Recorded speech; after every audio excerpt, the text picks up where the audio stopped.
Ooh, what treasures await? Let's see. Date everything. What? A little dating simulator. Your life is about to change. Well, if it starts off with some pink-haired girl, I'm good. Um, okay. You're cleaning the toilet. Toilet's happy. Date a Dex. Friends. See, I think that these types of games arise out of the pure loneliness that this world has managed to find itself in. The segmented, isolated, compartmentalized digital world that so many people live in now. It's just absolutely warped how human connection works. And these kinds of things contribute to that ongoing warping. Date Everything is a sandbox dating simulator set in the comfort of your own home, featuring 100 fully voice-acted, dateable characters. You know, I've been turning the voice acting off on my games lately and just reading and then quickly parsing through as fast as it'll let me go. I don't think voice acting is an essential part of any game, honestly. It just slows things down. And then when you hear about how egotistical and demanding these voice actors actually are, I can't. Plus, it always sounds better in my head when I have an imagination of some character fully developed in my own brain. It's great. But then again, I'm a reader. We got a reader here. Oh shit. Let the romance flow between your bed, smoke alarm, and overwhelming sense of existential dread. Yeah, it's so clear how this is just the product of someone who has spent far too much time indoors away from real people. Are you ready to date everything? Came out on the 17th of June from a Sassy Chap Games. Yeah, make no mistake about it. Many video game developers, I would argue the vast majority of the ones who make the stuff we see here in the queue, are shut-ins.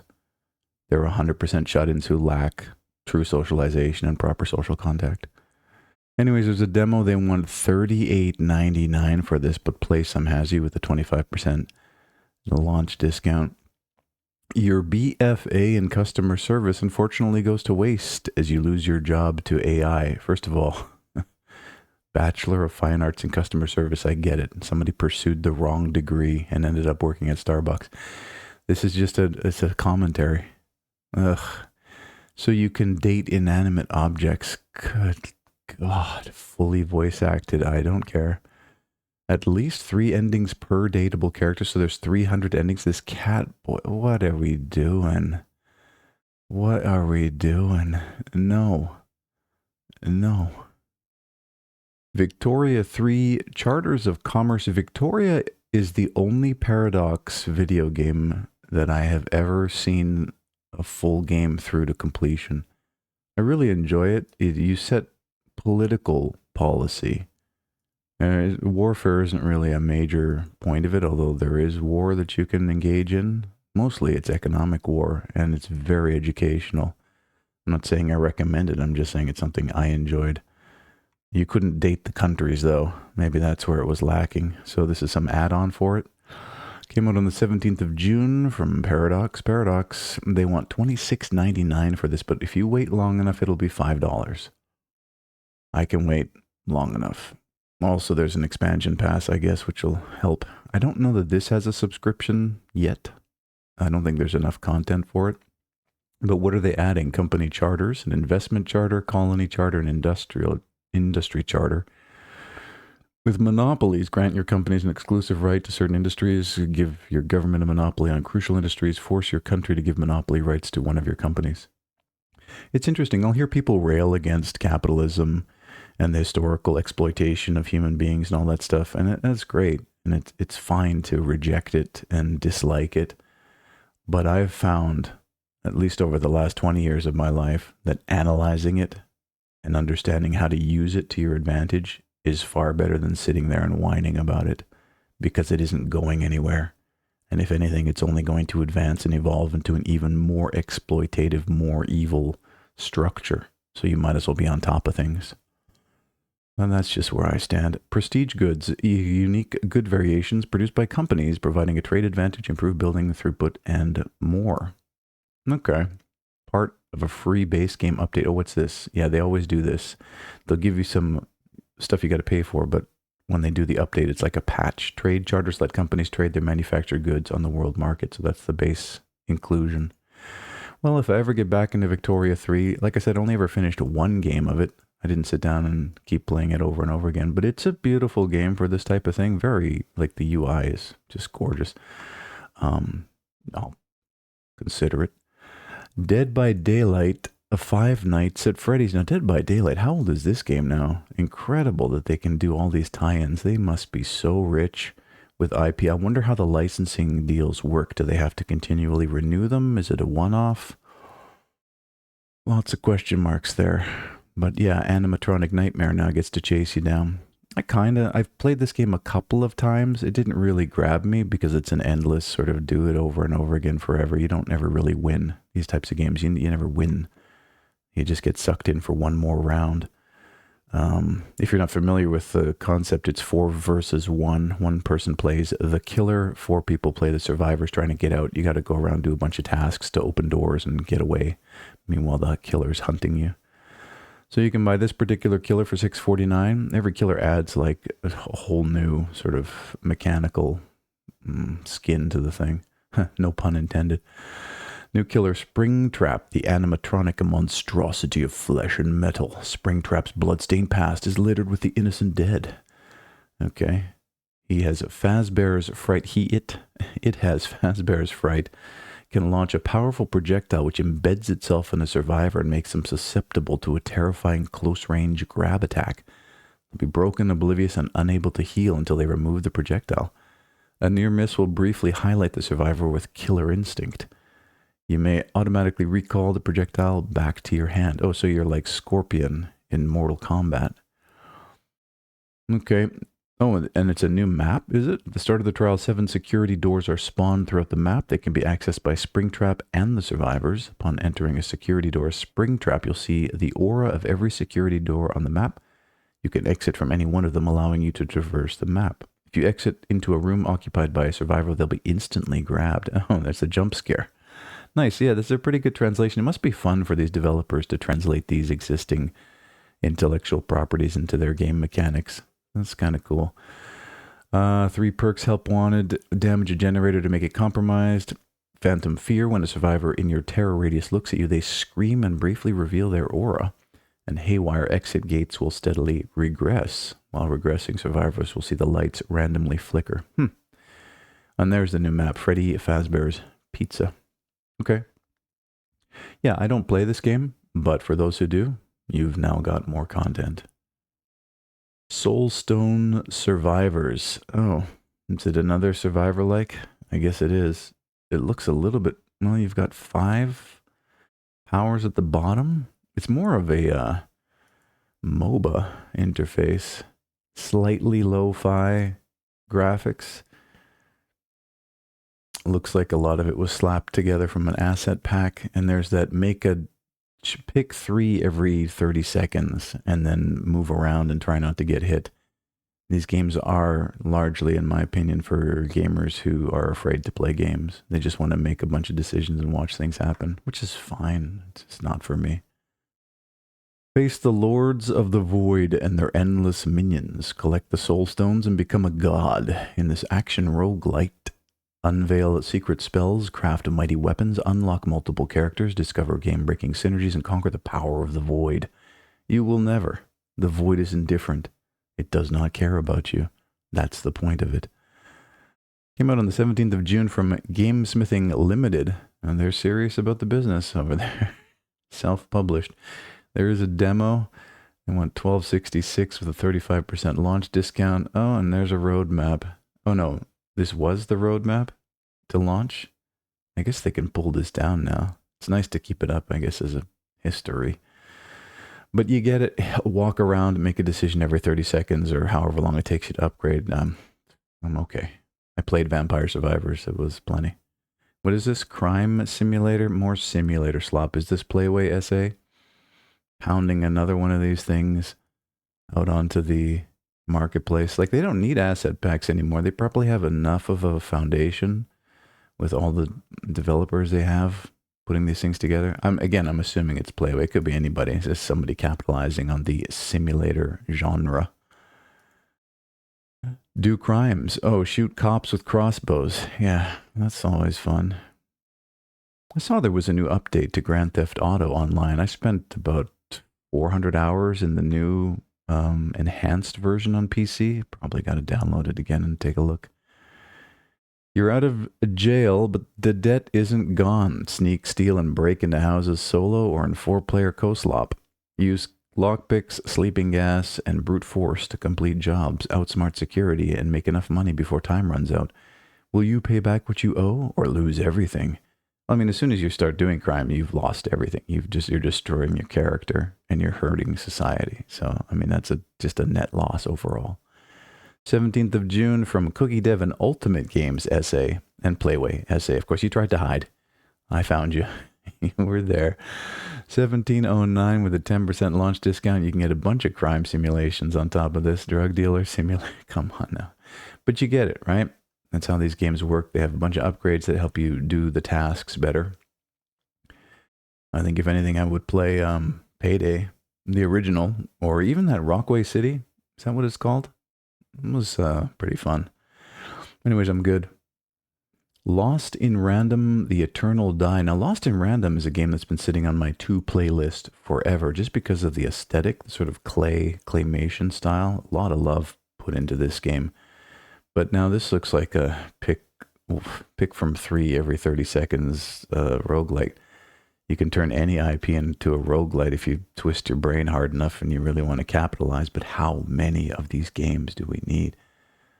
I guess for people who are fans of Lost in Random and were wishing it was a Vampire Survivors-like, here you go. Or it's a Hades-like.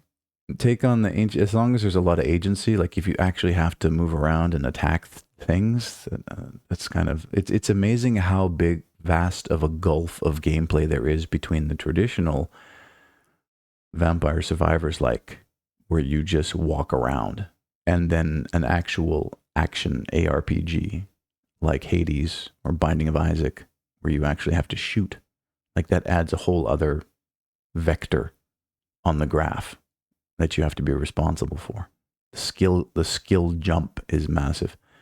Anyways, take on an ancient evil in Lost in Random, The Eternal Die, a fast-paced action roguelite set in the whimsical world of random. Play as Queen Alexandra and her die companion. Why? Why do I have to play as this person? Why can't you give me a choice? And her die companion Fortune as you battle twisted foes, wield powerful relics and abilities, and roll the dice to escape this nightmarish realm. Is it because they're trying to get more women to play video games? Like, really, is that the reason? Or are they trying to turn more men into women? I don't know. I got to think about it more. Came out on the 17th of June from Stormteller Games and Thunderful Publishing. It has been on Game Pass since February 12th. There is a demo, and they want $30. Oh, so I guess I could just download this. I have Game Pass right now. Haven't had much time to play it, though. I'm starting to realize for working people how hard it is and how, worse of a value proposition a game subscription service really is. When you're working regularly and at the end of the day, you only have a couple hours to yourself, and some days you just don't want to spend them playing video games. Shocking, I know. There are people out there who call themselves gamers, but at the end of the day don't want to actually play games because they're too damn tired from making money to live. Those Game Pass value goes down dramatically. So it's a real-time action, tactical combat, risk-reward dice mechanics with thrilling second-to-second battles. So I guess it is closer to Hades. So there's more skill involved here. Wield an arsenal of 4 unique weapons, unleash powerful card-based abilities, harness elemental relics, and strategically roll your trusted die companion Fortune to shift the tide of battle. A little bit of RNG in there. You need it. It's Aaliyah, the randomness. Dark fantasy brought to life. Yeah, like the visual style is great. Clearly a lot of love put into this. It's not another one of those lo-fi or pixel art games. Nothing in here came out of an asset pack. I'm sure it was all hand-created, handcrafted. 100 elemental relics, 15 powerful card-based abilities, 30 unique enemy types, 4 ruthless world bosses, a dark fantasy world brought to life in a Burton-esque style. Okay, why don't you just claim it for your own? I think it's unique enough to call your own. I wouldn't call this Burton-esque. Anyways, featuring hauntingly beautiful environments and an enchanting soundtrack. I'm okay. I still haven't played the base game, so one of these days. Tron Catalyst. I saw this. It's a Mike Bithell game. The guy who did Thomas Was Alone. I had a rivalry with this guy way back in the day because I called Thomas Was Alone low effort, and he got mad about it. And since then, he's done a lot of. He's pretty successful now. I'm not really as jealous as I was back then when I was a competitive indie. But I got to say, his product is pretty stale and lifeless, in my opinion. The arc grid stands on the brink of collapse. With your identity disk and light cycle, fight to escape by wielding the power of the glitch loop. Electrifying action and a rich story combine in a new adventure set within Disney's iconic Tron universe. Came out on the 17th of June from Bithell Games, published by Big Fan Games and Devolver Digital. Not self-published, eh? Interesting. $36.99 for this? Okay, I guess. Got to pay for that IP somehow. All right, pulls you back into the world of Disney's Tron. The only thing I want to pull me back into the world of Disney's Tron is another movie scored by Daft Punk. That's all I want. Play as Exo, a highly resistant and resourceful program wielding an unexpected power known as the Glitch, gaining strength and ability with the overlords of the Arc Grid's crumbling society to bring under control. Dynamic combat system, immersive news story. Again, there's that red flag word. It's immersive. Oh, well, you can be a black lady with a glowing neon ponytail, so I guess we're good. Are there any white people in this? Any First Nations people in this? Any Asian people you can choose from? I don't know. Exploit the glitch, the authentic world of Tron. Now finish the game. That's good advice to any indie game developer, really. I'm good. Card Shop Simulator Multiplayer. Okay, more simulator slop. Here's something you will never see at your local card game shop, bro. It truly is fantasy. Right. Okay. Yeah. Like I said, the last card game I really cared about was Hecatomb. Magic the Gathering was okay. It was a thing I never really got big into it. Played the World of Warcraft card game for a while. Again, this looks like another one of those games that wants to turn boys into girls. I'm worried about it. Like, what is happening here? This is gross. I look at it and I think, this is gross. You and your friends are going to compete to see whose card shop can earn more money. Starting from a humble little shop, decorate your store, hire staff, formulate marketing strategies. Finally, use the coolest cards to engage in card battles and win away your friends' precious cards. Came out on the 17th of June from Shane Game, self-published. There was a demo. They won $11.61 with a 25% launch discount. Build your dream card shop. I don't dream about having card shops. Though there was a card shop simulator that had one mechanic where you had to spray down the stinky customers with deodorant. That was like the most realistic, most truly fantasy fulfilling game mechanic I've seen in a simulator in a long time. Anyways, Unstoppable Unpacking. So there's that gambling element. I mean, at least if this will satisfy your urge to open random card packs and blow your money on these things, great. Could be used as a way to get people off of their addiction. Card duel, bet your cards. I mean, some people make a fair amount of money doing all this stuff, but at the same time, I don't know. Luck matters. Luck determines a lot. It is a gateway into the gambling world. I'm good. Tithe in Blood. Okay, no weeaboo nonsense. Now again, is this Asian skin from a Western mind? I wouldn't say I have a career in mind, nor any particular plan for the future. I barely choose this way of life. I simply fell into it. Millennial energy. Things happened around me and I followed the path of least resistance. Oh, God. Oh, God. Oh, okay. No, it's a lesbian thing. Okay. Keeping keeping girls away from boys. That's so this particular psyop is about a dark, eerie visual novel about a quiet university student who discovers blood magic in the depths of her grief. Like, this came from somebody's brain. Like, this is somebody's fantasy writ large, made real. Like, get help. Stepping into a world she little understands, Honoka finds unexpected love and inadvertently sets in motion a deadly series of events from Studio Elan. Okay. There is a demo. I want 1559 for this. We got the characters down here because, of course, we do. You know, this is a Western developer just leveraging all of this. There are character voices as well. Original story of approximately 70,000 words. At least it's reasonable. It's a novel. Concept and writing by Suriko. Character design and art by Kobuta.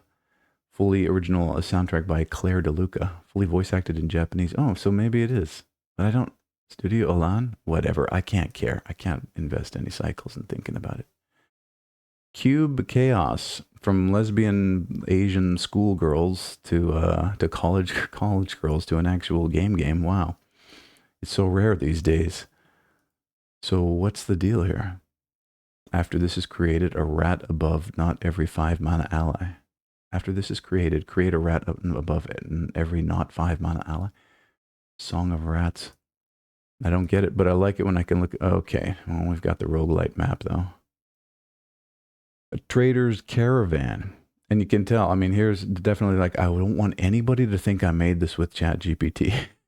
I want to do all the art myself. I don't understand. Cube Chaos is a complex strategy roguelike about placing units to create giant armies, factories, combos, or self-replicating murder crabs, overwhelming and outsmarting your opponents.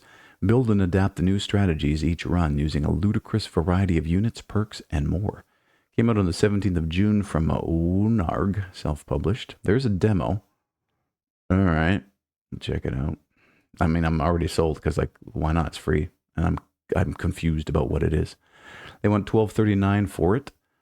So it's a roguelite mix of real-time strategy, auto-battler, and tower defense. Three things. Well, real-time strategy I used to be big into. Auto-battler and tower defense I'm not the biggest fan of. But call forth a rat above every non-rat ally. Use catapults to catapult those rats past enemy defenses. Meanwhile, defend yourself with self-repairing shield walls and summon lightning clouds which teleport above enemies and zap them. That's just a sample strategy. Open-ended design. Sure, triple shot makes your gun shoot 3 bullets sometimes, but also makes your anthills make more ants. Your replicating crabs might triplicate. Your dead enemies might turn into 3 zombies. Risk and reward, ludicrous variety. 11 classes, 11 species, 551 handmade units, 551 upgradable perks, 101 curses, and 60 consumables, and modding available. Okay, I'm curious enough to try the demo. You got me. It's funny, in a world where you've got overblown visual and design nonsense and something, you know, like this comes along, it instantly becomes intriguing. All right, next. Mango's Fisharium. Oh yeah, there's like a fishing festival going on right now on Steam. There's a fishing festival going on in our work emails as well as hackers try to get into the project. It's kind of wild. Okay, what was that? There was a really good mobile game that used Trixels. Oh God. You could like fish with dynamite, and it was a simple mobile game where you just went left or right as your hook descended, and then you had to get the best fish that you could. What the heck was that called? It was so good.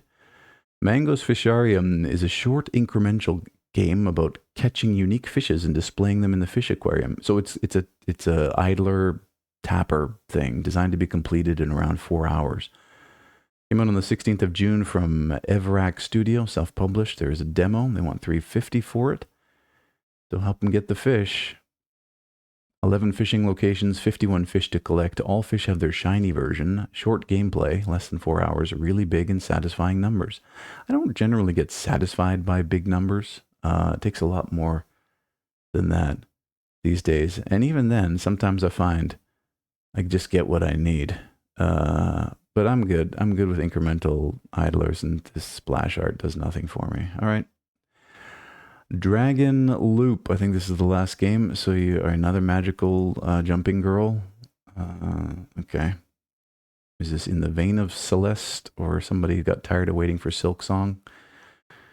Dragon Loop is a Metroidvania that combines time and map design. What, you design the map yourself? Make the game yourself. That's the game. Explore the big world in a 5-day loop and open up new world lines. Explore a 2D hand-drawn world, engage in fast-paced and refreshing battles, and retrieve memories. What's with this protagonist, though? I have zero interest. From someone Asian, and they want 1061 with a 10% launch discount. The protagonist who has lost her memory is trapped in a 5-day loop. Together with Uro, travel through a world with strange time changes, escape the loop through exploration and battle, change her fate, and learn the truth. Turn boss into elf. Defeat the in-game boss to get exclusive elves. Cultivate elves to evolve into combat power. Multi-purpose, use your imagination. Pufferfish boxes, suction pots, combat, decryption, all-around adaptation, multi-purpose unlocks multiple ways to play. Ultra high-speed, exciting battles. Use the easy-to-use Uro Rapid Dash, combine Uro skills and attack and react as fast as you can. Special time. Add time to map spaces. Time is a special resource in the 5 days of the loop. Explore and open up a new world line. Well, I'm alright. I mean, good luck with your Metroidvania. It's not for me. Okay. A lot of games not for me today.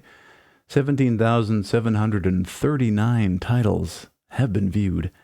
Have yourself a fantastic day.